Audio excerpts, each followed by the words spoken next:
ఆదికాండము 30వ అధ్యాయము 22, 24 వచనాల్లో చూస్తే రాహేలుకు ఒక కుమారుడు పుట్టాడు. పుట్టినప్పుడు ఆమె ఏమన్నది తెలుసా?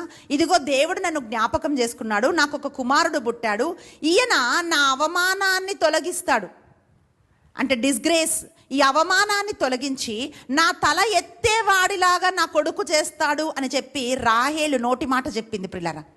అయితే రాహేలు కుమారుడే యోసేపు. యోసేపు ఐగుప్తు దేశంలో ఉన్నప్పుడు పోతిఫర్ ఇంట్లో పనిచేస్తూ ఉన్నాడు. ఆ పోతిఫర్ భార్య అతని మీద కన్నేసింది. పాపం చేయటానికి యోసేపును ప్రేరేపించి వెంటాడి విసిగిస్తూ ఉంటున్నప్పుడు ఆయనకి పాపం చేసే అవకాశాలు చాలా ఉన్నాయి. అక్కడ అమ్మ లేదు, నాన్న లేడు, అన్నదమ్ములు లేరు, తన ప్రజలు లేరు, ఎవరు లేరు.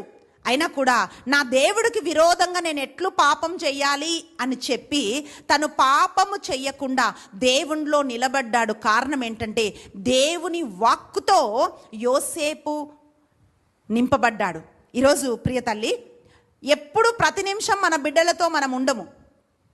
అందుకే మనం వాక్యము వాళ్ళు చదవడానికి ఎంకరేజ్ చేస్తే, ప్రోత్సహిస్తే, వాక్యం మనం వాళ్ళకి చెప్తూ ఉంటే వాళ్ళు పాపం చేసే ఒక సమయం వచ్చినప్పుడు ఆ వాక్యం పరిశుద్ధాత్మ దేవుడు వారికి జ్ఞాపకం చేస్తాడు. చేసి వాళ్ళు తప్పు చేయకుండా అది వాళ్ళకి సహాయం చేస్తుంది.